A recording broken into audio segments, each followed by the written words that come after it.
Камакка алынган активист Ырыс Жекшеналиев артында заказчиктер болгонун мойнуна алды. Эми ачык болду окшойт. Ырыс Жекшеналиев деген баатыр болуп жаткан бала боюнча ал камалар алдында жакын кесиптеш агасына айтыптыр. Илгиз Шаменов 2 айдан бери айлыгымды бере элек. Кетип калайын десем ала албай калам. Бербей койду. Биротол заказдарын аткарып айлыгымды алып анан кетем деген экен. Алгач камалганда образга кирип, эли мен сынбайм деп короз болуп жаткан. Эми сотту айтып жатат. Мен видеонун монтаж экенин жана эски экенин билген эмесмин. Мага беришкен болчу деп. Мына кимдер берген? Эми ошону так айтсын. Схема мындай: Сапар Исаков, Равшан Жээнбековдор заказ берип, аны Илгиз Шаменов Ырыс Жекшеналиевдин колу менен соцсеттерге тараттырган. Политузник деген баракча убагында дагы чагымчыл материал жарыялап, анын администратору Айсулуу деген Равшан Жээнбековдун ойношу кармалган. Андан кийин баракчаны Ырыс Жекшеналиев иштетип баштаган экен. Ырыс Жекшеналиев, Сапар Исаков, Жеңиш Молдокматов, Равшан Жээнбеков, Илгиз Шаменов дегендердин курмандыгы болду. Артында турган кузгундар жаш баланы кылмышка түртүп каматып салышты. Эми калп эле кээде сотуна барып кыйкырмыш болуп коюп жатышат. Булар эч качан жаш баланын тагдырына күйбөйт. Сыртынан кайгырган түр көргөзүп, ичинен Ырыс Жекшеналиев түрмөдө өлүп калса экен, бизге шылтоо табылат эле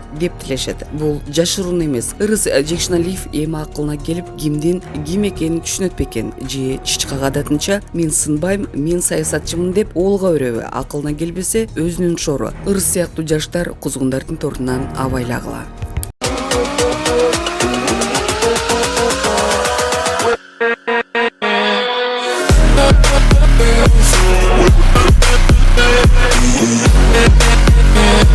With